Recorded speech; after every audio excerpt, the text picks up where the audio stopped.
너희가 나를 택한 것이 아니요 내가 너희를 택하여 세웠나니 이는 너희로 가서 열매를 맺게 하고 또 너희 열매가 항상 있게 하여 내 이름으로 아버지께 무엇을 구하든지 다 받게 하려 함이라.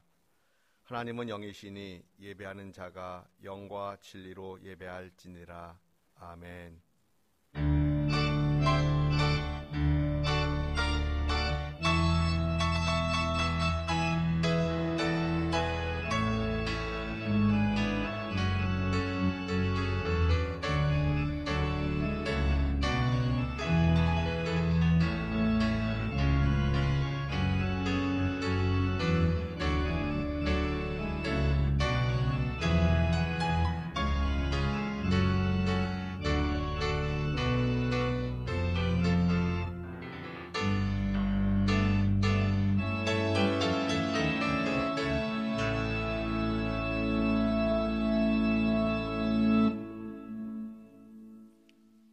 이 땅의 역사와 우리의 삶을 주관하시는 아버지 하나님, 일주일의 시작을 예배로 시작하게 하시니 감사드립니다.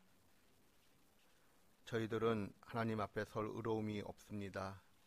그럼에도 불구하고 저희를 주님의 존전 앞으로 불러주시니 감사드립니다. 성삼위 하나님, 이곳에 임재하시어 우리의 예배를 기쁘게 받아 주시옵소서.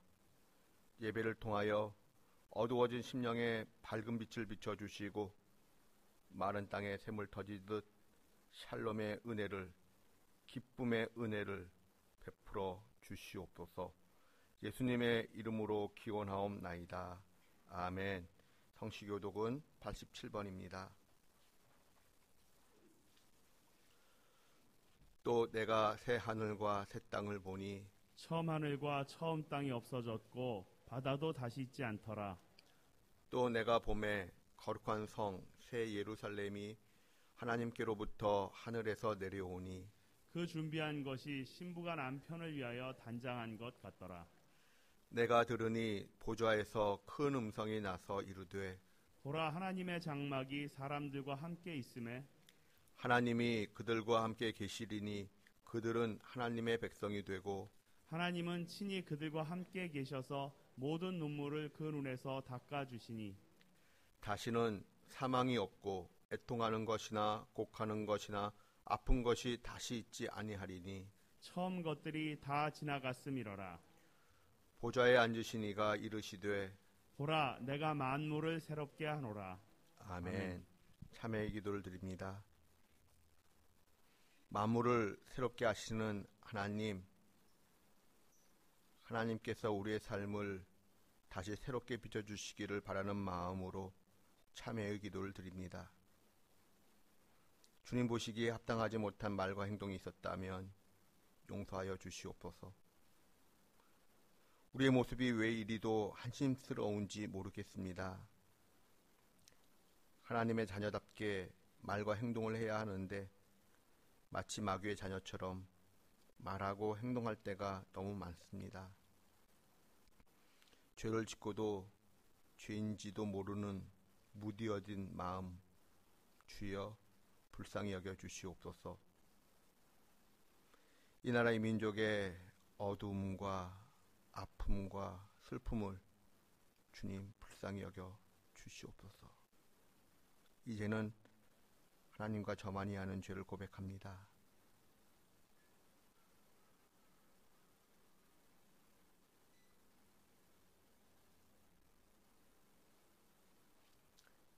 야곱아, 너를 창조하신 여호와께서 지금 말씀하시느니라. 이스라엘아, 너를 지으신 이가 말씀하시느니라. 너는 두려워하지 말라. 내가 너를 구속하였고 내가 너를 지명하여 불렀나니 너는 내 것이라. 그러므로 주 예수 그리스도 안에 있는 자에게 결코 정죄함이 없느니라. 아멘. 이제는 우리의 신앙을 한 목소리로 고백하오니 나는 전능하신 아버지 하나님 천지의 창조주를 믿습니다. 나는 그의 유일하신 아들 우리 주 예수 그리스도를 믿습니다. 그는 성령으로 잉태되어 동정녀 마리아에게서 나시고 본디오 빌라도에게 고난을 받아 십자가에 못 박혀 죽으시고 장사된 지 사흘 만에 죽은 자 가운데서 다시 살아나셨으며 하늘에 오르시어 전능하신 아버지 하나님 우편에 앉아 계시다가 거기로부터 살아있는 자와 죽은 자를 심판하러 오십니다. 나는 성령을 믿으며 거룩한 공교회와 성도의 교제와 죄를 용서받는 것과 몸의 부활과 영생을 믿습니다. 아멘. 찬송가 252장 찬송하겠습니다.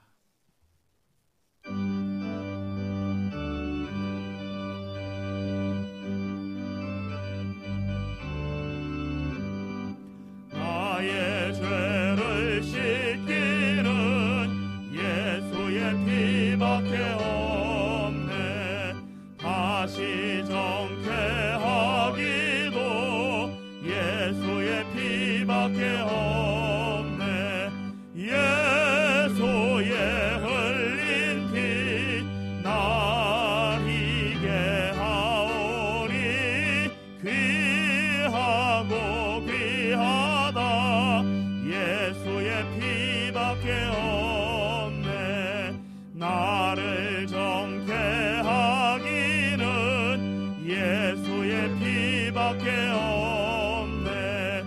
사죄하는 증거도 예수의 피밖에 없네. 예수의 흘린 피 날 이게 하오니 귀하고 귀하다. 예수의 피밖에 없네. 나의 죄 속하기는 예수의 피밖에 없네. 나는 공로 없으니 예수의 피밖에 없네. 예수의 흘린 피 날 이게 하오니 귀하고 귀하다. 예수의 피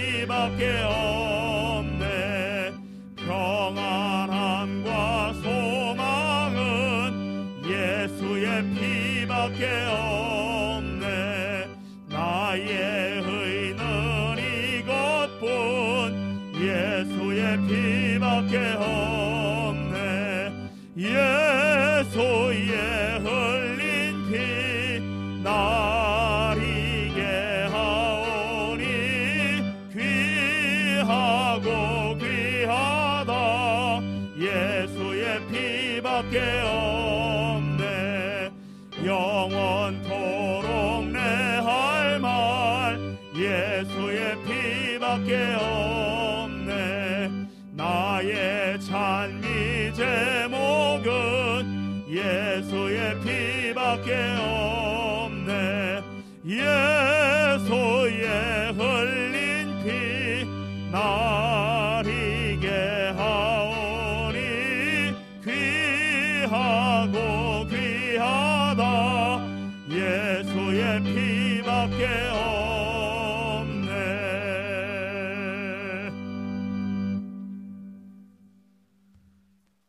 저희를 부르시고 만나기를 원하시는 하나님 아버지, 비록 연약하고 비루한 모습이지만 아버지 앞으로 나오라 불러주시고 힘을 더해 주시며 한없는 은혜의 담비로 씻어주심을 감사드립니다. 오늘 이 시간 저희 모두가 다 부르심을 받들어 아버지 앞으로 나왔음을 생각합니다. 저희들이 올려드리는 예배를 기쁘게 받아주시옵소서. 어느새 10월 첫 주일을 맞이합니다. 벌써 한 해가 서서히 다해가고 있음을 깨닫습니다. 게으르고 무익한 종이 되어서는 안 되는데 여전히 저희들 주변에는 부르심의 은혜에 응답하지 못하는 인생들이 참으로 많음을 보게 됩니다. 그저 나 하나만 하나님 앞에 서는 것에 만족하지 않게 하시고 하나님을 아직 알지 못하는 이웃들과 더불어 함께 하나님을 경배하며 하나님 내려주시는 은혜를 함께 사모할 수 있으면 참 좋겠습니다. 비록 코로나 바이러스의 광풍 한가운데 있지만 그럼에도 불구하고 교회와 성도의 본분을 잊지 않는 저희 모두가 되길 원합니다. 이 시간 먼저 참회의 시간 주심을 또한 감사드립니다. 한 주간 동안 세상 속에서 묻은 때와 어긋난 생활 자세, 말씀에 소홀했던 것 등 알게 모르게 지은 모든 죄들을 깨끗하게 씻어낼 수 있게 하시고 새로워진 은총을 입기를 원합니다. 저희들이 기도할 때에는 깊은 회개가 있게 하셔서 심령도 입술도 모두 정결하게 해주시고 말씀을 들을 때에는 한 사람 한 사람의 가슴 깊숙이 깨달음과 감동이 있게 하시옵소서. 이제 온 땅에 하나님의 섭리로 흠뻑 젖은 열매들이 풍요롭게 익어가는 계절입니다. 온 대지를 뒤덮는 이 풍요로움들로 인하여 다시 한번 살아 역사하시는 하나님을 저희 모두가 느끼고 깨닫게 하시옵소서. 저희들의 기도에 귀 기울여 들으시는 하나님 아버지, 말할 수 없는 탄식으로 이 자리에 엎드려 있는 지체들의 간구를 들어주시옵소서. 막혔던 담이 허물어지게 해주시고 오랫동안 바라고 원했던 것들이 이루어져 기쁨과 감사로 간증하는 삶이 되면 참 좋겠습니다. 특별히 오랜 시간 동안 데오스 학교를 위해 기도하고 있는데 학교의 재정적인 어려움이 하나님의 간섭하심으로 속히 해결될 수 있기를 간절히 원합니다. 수고하시는 선생님들과 함께 하셔서 위로와 격려가 있게 하시고 학부모님들과 학생들에게도 함께 해주셔서 주님 주시는 평안함으로 학교 생활을 잘 채워가도록 하시옵소서. 모든 것이 합력하여 선을 이루어 가신다고 하셨으니 아직 오지 않은 가장 좋은 것들을 기대하고 또 기다리며 기도하는 저희들 되게 하시옵소서. 수험생들을 위해서 기도합니다. 하나님 주시는 평안함으로 불안함, 초조함을 넉넉히 이겨낼 수 있도록 하여 주시옵소서. 군에 가 있는 자녀들을 위해 또한 기도합니다. 언제 어디에 있든지 강건하게 눈동자처럼 지켜주시고 군에서 보내는 시간조차도 저들의 삶을 풍성히 채워가는데 요긴한 시간들이 되게 하시옵소서. 오늘도 생명의 말씀을 선포하시는 담임 목사님을 기억하여 주시옵소서. 영육간에 항상 강건하실 수 있도록 지켜주시고 선포되는 말씀에 성령께서 함께해 주셔서 성도 한 사람 한 사람에게 꼭 필요한 귀한 말씀이 선포가 되게 하여 주시옵소서. 예배를 위해 헌신하는 손길들을 또한 기억하여 주시옵소서. 저분들의 헌신으로 인하여 하나님의 영광이 더욱 높아지길 원하오며 그 헌신이 하늘의 상급으로 기억되게 하여 주시옵소서. 예배 시종을 하나님께서 친히 주장해 주시기 원하오며 귀하신 예수 그리스도의 이름으로 기도드립니다.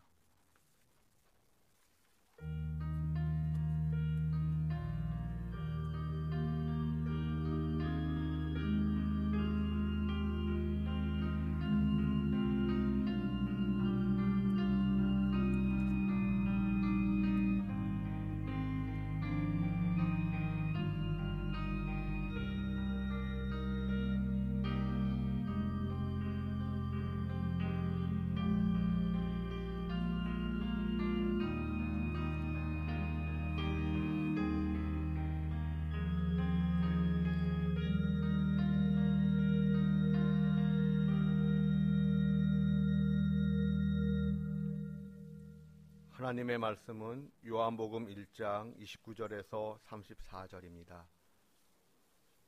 요한복음 1장 29절에서 34절 말씀을 교독하겠습니다. 이튿날 요한이 예수께서 자기에게 나아오심을 보고 이르되 보라, 세상 죄를 지고 가는 하나님의 어린 양이로다. 내가 전에 말하기를 내 뒤에 오는 사람이 있는데 나보다 앞선 것은 그가 나보다 먼저 계심이라 한 것이 이 사람을 가리킴이라. 나도 그를 알지 못하였으나 내가 와서 물로 세례를 베푸는 것은 그를 이스라엘에 나타나려 함이라 하니라. 요한이 또 증언하여 이르되 내가 보매 성령이 비둘기같이 하늘로부터 내려와서 그의 위에 머물렀더라. 나도 그를 알지 못하였으나 나를 보내어 물로 세례를 베풀라 하신 그 이가 나에게 말씀하시되 성령이 내려서 누구 위에든지 머무는 것을 보거든 그가 곧 성령으로 세례를 베푸는 이인 줄을 알라 하셨기에 내가 보고 그가 하나님의 아들이심을 증언하였노라 하니라. 아멘.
아멘.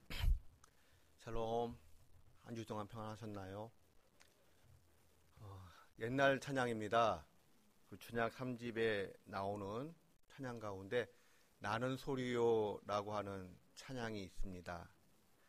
나는 소리요, 빈들에서 외치는 소리요, 그의 길을 예비하라고 외치는 소리요. 나는 물로 세례를 주나 그는 성령으로, 나는 물로 세례를 주나 그는 불로 주리. 그는 곧 하나님의 아들 그리스도라. 세례 요한은 자신의 정체성을 정확히 알고 있었습니다. 나는 말씀이 아닙니다. 나는 주인공이 아닙니다. 나는 하나님의 말씀을 증거하는 소리입니다. 예수 그리스도를 증거한 후 흔적 없이 사라지는 소리입니다. 예수님을 드러내는 통로이고 도구일 뿐입니다. 그러므로 세례 요한은 입으로 하나님의 말씀을 외칩니다. 그리고 행동으로는 하나님의 말씀을 따라 요단강에서 세례를 베풉니다. 세례 요한은 이 일을 위하여 하나님으로부터 보내심을 받았다라고 성경은 기록하고 있습니다. 그렇다면 궁금해집니다. 세례 요한은 하나님의 부르심을 어떻게 깨달았을까요? 더욱이 세례 요한이 이런 고백을 합니다. 요한복음 1장 33절을 다 함께 봉독합니다. 나도 그를 알지 못하였으나 나를 보내어 물로 세례를 베풀라 하신 그이가 나에게 말씀하시되 성령이 내려서 누구 위에든지 머무는 것을 보거든 그가 곧 성령으로 세례를 베푸는 이인 줄 알라 하셨기에. 아멘. 여기 33절을 보시면 하나님께서 세례 요한에게 말씀하시며 알라 하셨습니다. 그렇다면 구체적인 행동의 지침을 하나님께서 세례 요한에게 어떤 방법으로 전달하셨을까요? 요한이 꿈이나 환상을 보았던 것일까요? 아니면 하나님의 계시의 말씀을 직접 들은 것일까요? 어떤 신비 체험이 있었든지 간에 한 가지 확실한 것이 있습니다. 세례 요한은 성경 말씀을 통하여 하나님의 말씀을 깊이 있게 체험했다는 것입니다. 신비 체험이 하나님의 말씀을 만나 검증을 받는 순간 마치 불꽃이 일듯 내 마음에 큰 뜨거움이, 감동이 일어났던 것이지요. 성경 말씀이 한 사람의 인생을 그 스파크와 함께 뒤집어지는 것입니다. 세례 요한은 이사야 40장 3절부터 8절 말씀을 묵상할 때에 큰 감동과 감격 속에서 전율을 느끼며 나를 부르신 하나님의 사명, 하나님이 나에게 주신 그 사명을 깨닫게 됩니다. 특별히 이사야 40장 3절 말씀, 외치는 자의 소리여 너희는 광야에서 여호와의 길을 예비하라. 이사야 40장 3절부터 8절 말씀은 세례 요한이 에세네파 그리고 쿰란 공동체의 일원이라고 했을 때 더욱 어울리는 분위기와 내용입니다. 특별히 이 쿰란 공동체가 사용하던 동굴에서 이사야서 두루마리 성경이 온전히 발견되었다는 것, 상당히 의미가 있는 일이지요. 아마도 세례 요한은 이사야서 말씀을 자주 읽지 않았을까 합니다. 요한이 광야에서 언제 사명과 관련된 신비체험과 성경 말씀을 통한 하나님의 뜻을 깨닫게 되었는지는 모르지만 누가복음 1장에 따르면 세례 요한은 어려서부터 광야에 머물러 살았습니다. 사실 세례 요한은 제사장의 아들로 태어났습니다. 그렇다면 요한은 성전을 중심으로 한 삶을 살아야 정상적인 일상의 삶이지요. 그런데 지금 요한은 어디에 머물고 있습니까? 광야에 머물고 있습니다. 왜일까요? 그 당시 성전은 로마 그리고 헤롯 왕가와 결탁이 된 타락한 성전이었습니다. 예수님께서 성전 정화 사건을 일으키실 수밖에 없을 정도로 그 정치와 돈이 깊이 결탁되어 있었습니다. 매일 상번제가 있었고 절기마다 수많은 사람들이 예루살렘으로 몰려 들어왔지만 하나님을 향한 그 순수함과 진정성이 결여되어 있던 성전이었습니다. 요한이 예루살렘 성전에 계속 남아 있었다면 먹고 사는 일에는 큰 어려움이 없었을 것입니다.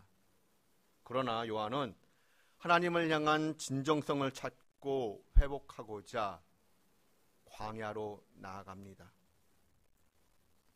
나이 많았던 아버지가 돌아가신 이후 요한은 광야로 들어간 것이 아닐까 생각되어집니다. 경건한 아버지와 어머니의 삶을 이어받아 요한은 광야에 살면서 오로지 말씀과 기도에 집중합니다. 그리고 하나님의 때가 되었을 때 광야에서 외치는 자의 소리로 하나님의 뜻을 받들어 행합니다. 그러자 어떻게 알았는지 온 유대와 예루살렘에서부터 사람들이 광야로 몰려들었습니다. 사람들이 많이 살고 있던 수도 예루살렘 거주민을 생각할 때, 기준으로 할 때 예루살렘 거주민들 바로 앞에, 이들은 사실 바로 곁에 예루살렘 성전이 있었습니다. 그럼에도 불구하고 굳이 왜 예루살렘 성전을 떠나 광야로 찾아갔던 것일까요? 광야란 죽음의 냄새가 풍기던 곳이었습니다. 그 당시 예루살렘에서 유대 광야로 이르는 길은 외길 하나밖에 없었습니다. 꼬불꼬불 편도 30km가 넘습니다. 고도차만 1km가 넘는 급경사와 좁은 협곡으로 이루어져 있습니다.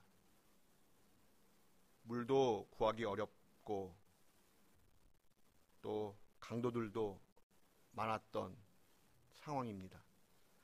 더욱이 그 당시 신발은 샌달이었지요. 주로 야자나무 껍질이나 말린 풀 같은 것으로 밑창을 만들었습니다. 이런 신발을 신고 험하고 위험한 장거리를 굳이 가지 않아도 되는 길을 사람들은 왜 찾아갔던 것일까요? 광야에서 울려 퍼지는 하나님의 말씀을 듣기 위해서였습니다. 이런 모습을 보면 어떠한 마음이 떠올려지십니까? 우리는 예배당에 나올 때에 어떠한 생각과 어떠한 과정을 거쳐서 이곳까지 도착하고 있습니까? 사람들이 예루살렘에서 유대 광야까지 나아가 하나님의 말씀을 듣습니다. 그리고는 요단강으로 이동하여 세례를 받습니다. 그런데 해가 지면 이 와디켈트라 불리는 이 유대 광야길 매우 위험합니다.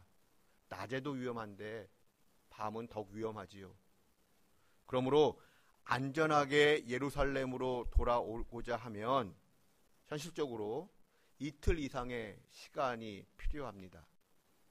그렇다면 예루살렘 거주민들은 도대체 어떤 말씀을 듣고 싶어서 그 고생을 하며 광야로 나아갔던 것일까요?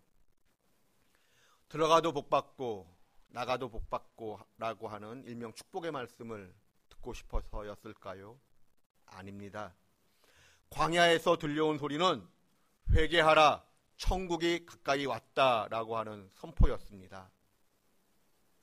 그렇다면 왜 회개를 해야 하는 것일까요? 천국이 가까이 왔다는 증표는 또한 무엇이었을까요? 세례 요한은 선포합니다. 하나님의 아들 예수 그리스도께서 이 땅에 오셨다라는 것입니다. 요한복음 1장 26절 27절 말씀을 다 함께 봉독합니다. 요한이 대답하되 나는 물로 세례를 베풀거니와 너희 가운데 너희가 알지 못하는 한 사람이 섰으니 곧 내 뒤에 오시는 그이라. 나는 그의 신발끈을 풀기도 감당하지 못하겠노라 하더라. 아멘. 그렇다면 세례 요한은 어떻게 예수님을 알아보게 되었을까요? 하나님께서 세례 요한에게 말씀하셨습니다. 성령이 내려서 누구 위에든지 머무는 것을 보거든. 보거든이라고 하는 단어는 찾아내다, 주목하다, 관찰하다라는 뜻을 가집니다.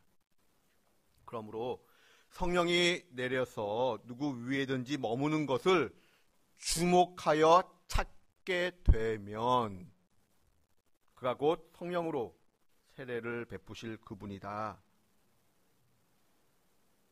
이러한 하나님의 음성을 들은 세례 요한은 하나님의 말씀을 선포하고 사람들에게 세례를 베풀면서도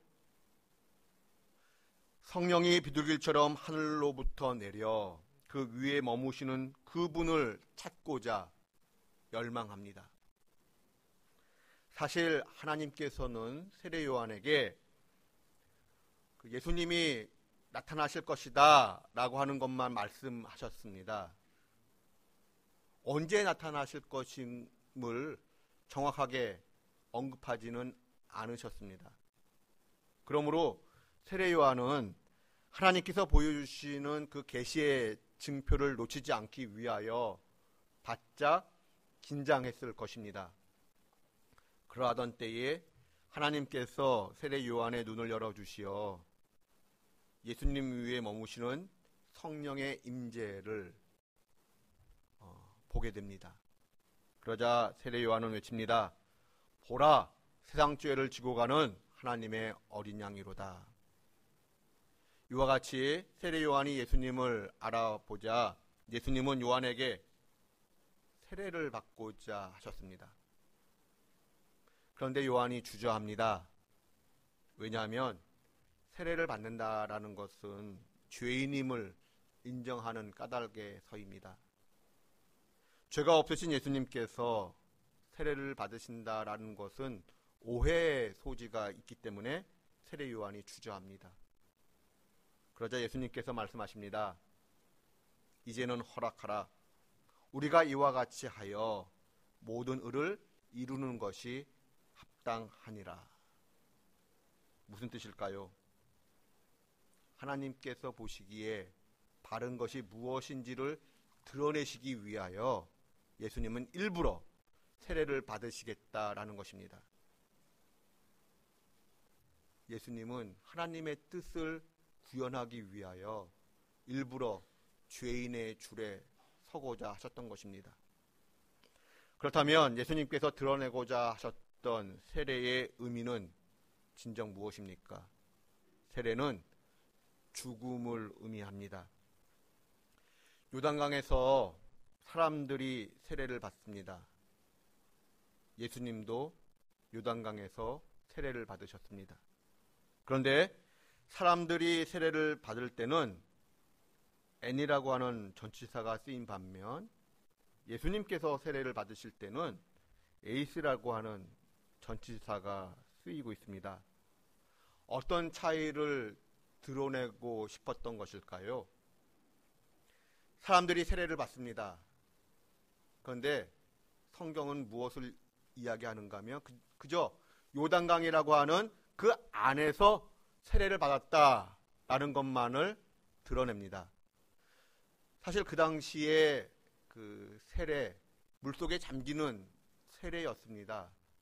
그럼에도 불구하고 사람들이 요단강 물속에 잠겼는지 잠기지 않았는지 그것을 드러내지 않습니다.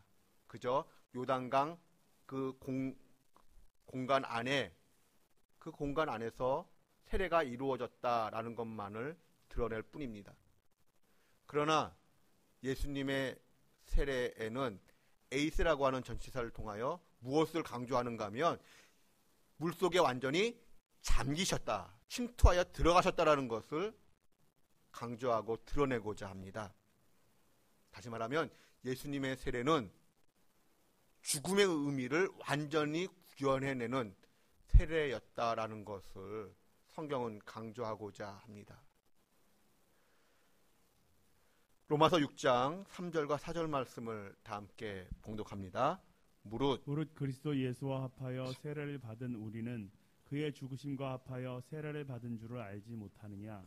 그러므로 우리가 그의 죽으심과 합하여 세례를 받음으로 그와 함께 장사되었나니. 아멘. 요한복음 1장을 보시면 예수님께서 세례를 받으신 것은 세상 죄를 지고 가는 하나님의 어린 양이심을 드러내고자 위함이었습니다. 무슨 뜻일까요? 예수님께서는 유월절 어린 양으로서 죽는 것임을 드러내고자 세례를 받으셨던 것입니다. 세례 요한은 입으로 세상 죄를 지고 가는 하나님의 어린 양이라는 선포를 통하여 예수님이 누구신지를 드러내었습니다. 또한 세례 요한은 세례라는 행동을 통하여 예수님이 누구신지를 드러내고자 했습니다. 조금 과한 표현일 수는 있겠습니다만 세례 요한은 그의 말과 행동을 통해 오로지 예수님이 누구신지를 드러내는 것에만 집중하고 또 집중했던 것입니다. 그렇다면 세례 요한이 그토록 드러내고 싶어 했던 예수 그리스도, 그분은 누구십니까? 세상 죄를 지고 가는 하나님의 어린 양이십니다. 지고 가다라고 번역된 단어는 없이 하다 또는 제거하다라는 의미를 또한 가집니다. 그러므로 예수님은 세상 죄를 제거하시는, 없이 하시는 속죄제물로서 하나님의 어린 양이시다라는 의미를 가집니다. 이것은 출애굽기 12장에 나오는 유월절 어린 양을 의미합니다. 예수님께서 세례 받으시던 때는 요한복음 2장에 근거할 때 유월절이 다가오던 시기였습니다. 예수님께서 세례를 받으시던 때는 구약에서 이스라엘 백성들이 요단강을 건너 가나안 땅으로 들어가던 시기와 거의 일치하고 있습니다. 더욱이 예수님께서 세례를 받으시던 곳은 여호수아가 요단강을 건너 가나안 땅으로 들어간 그 위치와 거의 일치합니다. 예수님의 구약적 이름이 여호수아입니다. 예수님도 구원이라는 뜻이고 여호수아도 구원이라는 뜻을 가집니다. 신구약 성경은 서로가 연결고리를 갖고 있는데 예수님의 세례는 나를 대신하여 죽은 유월절 어린 양의 죽음과 우리의 구원을 상징하는 것입니다. 여기서 어린 양의 의미를 조금 더 생각해 보고 싶습니다. 하나님께서 이스라엘 백성들을 구원하시기 위하여 애굽의 장자에게 죽음이라는 재앙을 내리셨습니다. 하나님께서 애굽의 장자에게 죽음이라는 재앙을 내리실 때 애굽에 머물던 이스라엘 백성들에게는 그 죽음을 피할 수 있는 방법을 하나님께서 가르쳐 주셨습니다. 그 방법이 무엇이었지요? 어린 양을 잡아 그 피를 집 문설주와 임방에 바르는 것이었습니다. 그러면 어떻게 되었을까요? 우리 출애굽기 12장 13절 말씀을 다 함께 봉독합니다. 내가 애굽 땅을 칠 때에 그 피가 너희가 사는 집에 있어서 너희를 위하여 표적이 될지라. 내가 피를 볼 때에 너희를 넘어가리니 재앙이 너희에게 내려 멸하지 아니하리라. 아멘. 내가 피를 볼 때에 너희를 넘어가리니. 그래서 이 넘어가다라는 뜻으로의 이 패사흐, 유월절이라는 단어가 절기가 생기게 됩니다. 어린 양의 피를 바른 집, 그 안에 머문 자는 누구든지 살았습니다. 그런데 어린 양이라 함은 구체적으로 어떤 조건을 가지고 있었을까요? 우리 출애굽기 12장 5절 말씀을 다 함께 봉독합니다. 너희 어린 양은 흠없고 1년 된 수컷으로 하되 양이나 염소 중에서 취하고. 여기 양으로 어린 양으로 번역된 히브리어 세는 일반적으로 무리를 이루는 가축대 중에 한 마리라는 의미를 가집니다. 즉 고대 이스라엘에서 세는 양일 수도 있고 염소일 수도 있습니다. 심지어 때로는 조금 작은 소를 의미하기도 했습니다. 그러므로 대속죄일에 드려지는 2마리의 염소가 예수님을 상징한다라는 것도 어린 양의 새가 양이나 염소를 의미한다고 할 때 이해가 되는 것입니다. 여기서 좀 더 생각해 볼 것은 어린 양이라 함은 1년 된 양이라는 것입니다. 우리가 어린 양이라고 하면 갓 태어난 새끼 양을 이미지로 떠올립니다.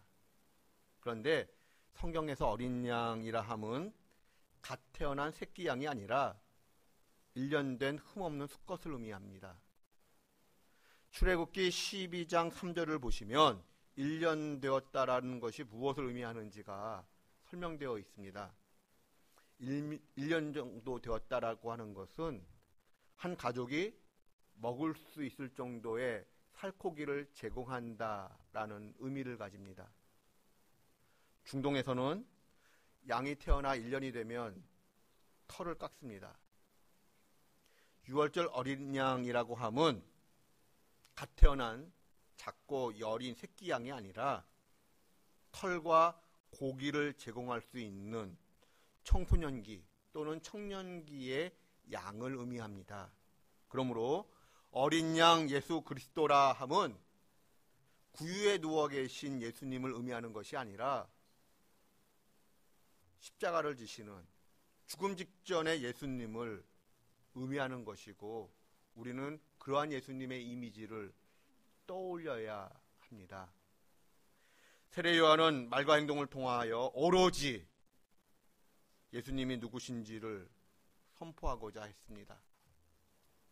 우리도 세례 요한처럼 말과 행동의 궁극적 목적이 오직 예수님을 찾고 만나고 선포하는 과정이어야 합니다. 왜일까요? 하나님의 어린 양 예수 그리스도는 나의 죄를 용서하시기 위하여 나를 대신하여 십자가에서 피 흘려 죽으셨기 때문입니다. 그러므로 우리는 조금 전에 우리 찬양했던 바와 같이 나의 죄를 씻기는 예수의 피밖에 없다라고, 나를 정케 하기에는 예수의 피밖에 없다라고 찬양했던 것입니다. 요한복음 1장 6절부터 8절 말씀을 다 함께 봉독합니다. 하나님께로부터 보내심을 받은 사람이 있으니 그의 이름은 요한이라. 그가 증언하러 왔으니 곧 빛에 대하여 증언하고 모든 사람이 자기로 말미암아 믿게 하려 함이라. 그는 이 빛이 아니요 이 빛에 대하여 증언하러 온 자라. 아멘. 여기 7절을 보시면 세례 요한은 자기로 인하여 모든 사람들이 예수님을 믿게 되기를 소망하고 있었습니다. 나로 인하여 예수님이 누구신지를 드러낸 것, 세례 요한이 소망했습니다. 이러한 세례 요한의 모습을 보면서 우리의 삶이 어떠해야 하는가를 한번 생각해 봅니다. 세상 죄를 지고 가시는 하나님의 어린 양으로서의 예수 그리스도, 나의 죄를 용서하시기 위하여 십자가를 지신 그 예수 그리스도, 저와 여러분의 말과 행동이 세례 요한처럼 오직 예수님만을 드높이고 드러내는 말과 행동 할 수 있기를 하나님께서 우리에게 기대하고 계십니다.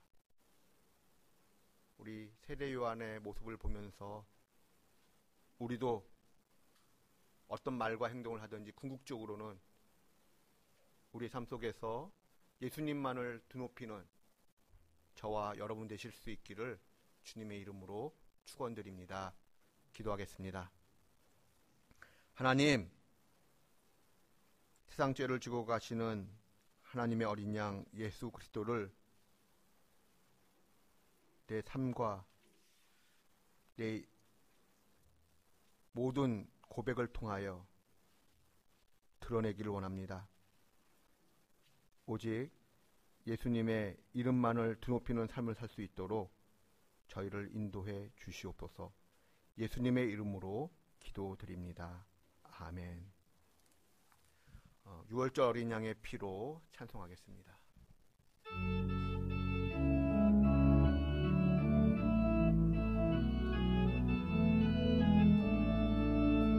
6월절 어린 양의 피로 나의 삶의 문이 열렸네. 저둠의 권세는 힘이 없네. 주 보혈의 능력으로 원수가 날 정죄할 때에도 난 의롭게 설 수 있네. 난 더 이상 정죄함 없네. 난 주 보혈 아래 있네. 난 주 보혈 아래 있네. 그 피로 내 죄 사했네. 하나님의 긍휼 날 거룩해 하시었네. 난 주 보혈 아래 있네. 난 원수의 어떠한 공격에도 더 이상 넘어지지 않네. 난 주 보혈 아래 있네. 난 주 보혈 아래 있네. 그 피로 내 죄 사했네. 하나님의 긍휼 날 거룩해 하시었네. 난 주 보혈 아래 있네. 난 원수의 어떠한 공격에도 더 이상 넘어지지 않네. 난 주 보혈 아래 있네.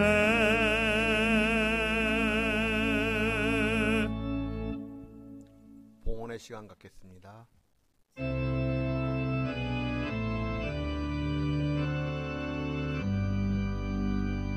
모든 것이 주께로부터 왔으니 이 예물을 주께 드리나이다.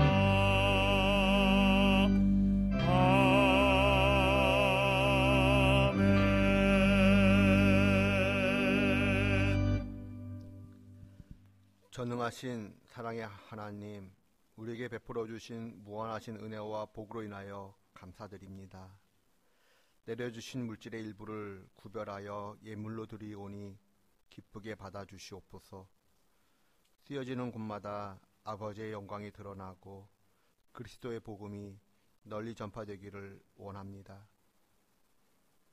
하나님, 예물을 드린 손길마다 그 손길이 복되게 하여 주시옵소서. 만세전부터 복 주시기로 약속하신 날임을 기억하여 주의 집에 모여든 성도들 한 분 한 분의 머리 위에 하나님의 신령한 복을, 그 손에 땅에 기름진 복을 허락해 주시옵소서. 어려운 상황이지만 우리의 생업을 주께서 붙잡아 주시고 흥왕케 하여 주시옵소서. 그리하여 하나님께서 함께 하심의 은혜가 우리의 눈이, 우리의 손이 발견하고 고백하게 하여 주시옵소서. 하나님, 우리 드림의 권속들 어느 곳에 머물든지 늘 지켜주시옵기를 구합니다. 해외에 있든지 지방에 있든지 군문에 있든지 어느 곳에 있든지 그 있는 곳에서 주님께 영광 돌려드리는 삶을 살아낼 수 있도록 복 내려 주시옵소서. 하나님, 취업과 진학을 위하여 열심히 노력하고 있는 우리 자녀들이 있습니다. 그 앞길을 인도하여 주시되, 특별히 우리 수능을 앞두고 있는 수험생들, 한 사람 한 사람 끝까지 최선을 다할 수 있도록 도와주시고, 코로나 등으로 인하여 엉뚱한 일로 인하여 시험을 망치거나 못 보게 되는 그런 난처한 일 발생되지 않도록 지켜주시옵소서. 하나님, 우리 드림의 권속들 가운데 연약한 분들이 계십니다. 육체적으로 또한 영적으로 연약한 분들을 하나님께서 긍휼히 여겨 주시옵소서. 특별히 부모님이 아프셔서 많이 걱정하고 있는 우리 가족들이 있습니다. 무엇보다도 연로하신 우리의 부모님들 믿음을 지켜주시고 또한 건강을 끝까지 주님께서 붙들어 주시옵소서. 우리에게 생명을 주시니 감사합니다. 생명이 잉태되는 기쁨과 생명을 잉태하여 잘 낳고 기르는 복들을 우리에게도 허락해 주시옵소서. 감사드리며 예수님의 이름으로 봉헌기도 드리옵나이다. 아멘. 자리에 앉아주시기 바랍니다. 이소영 지휘자님께서 시부상에 위로해 주신 분들께 감사한 마음으로 떡을 준비해 주셨습니다. 나가실 때 하나씩 받아가실 수 있기를 바랍니다. 하나님의 넓고 크신 은혜와 사랑이 여러분의 가정 속에 늘 머물기를 기원하며 찬송가 265장 찬송하겠습니다.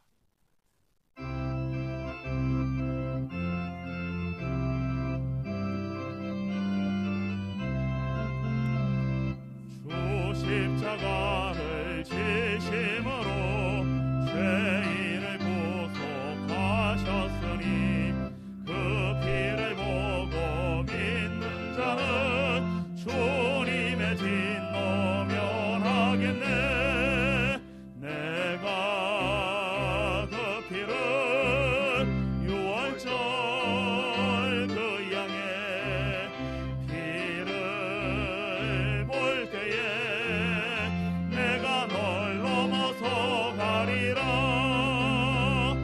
흉악한 죄인 괴소라도 예수는 능히 구원하네.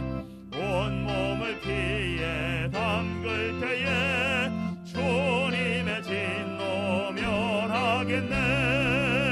내가 그 피를 유월절 그 양의 피를 볼 때에 내가 널 넘어서 가리라. 심판할 때에 모든 백성 행한 일대로 보응받네. 주님의 피로 죄 씻으면 주님의 진노 면하겠네. 내가 그 피를 유월절 그 양의 피를 볼 때에 내가 널 넘어서 가리라. 구주의 사랑 크신 은혜 보혈의 능력 의지하세. 심판의 불이 내릴 때에 주님의 진노 면하겠네. 내가 그 피를 유월절 그 양의 피를 볼 때에 내가 널 넘어서 가리라.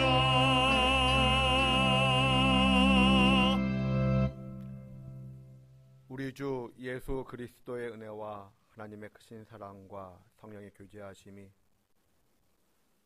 내 말과 행동을 통하여 궁극적으로 오직 예수님만을 자랑하고 드러내는 삶을 살게 되기를 소망하고 기다리며 고백하는 우리 드림의 권속들 한 분 한 분의 삶과 가정과 일터 위에, 우리 조국 대한민국의 미래와 번영 위에, 특별히 저 풍력의 지하교회 성도들 위에, 그리고 세계 열방에서 복음을 증거하시는 우리 선교사님들과 또한 그 사역 위에 지금부터 영원까지 늘 함께 하시기를 간절히 축원하옵나이다. 아멘.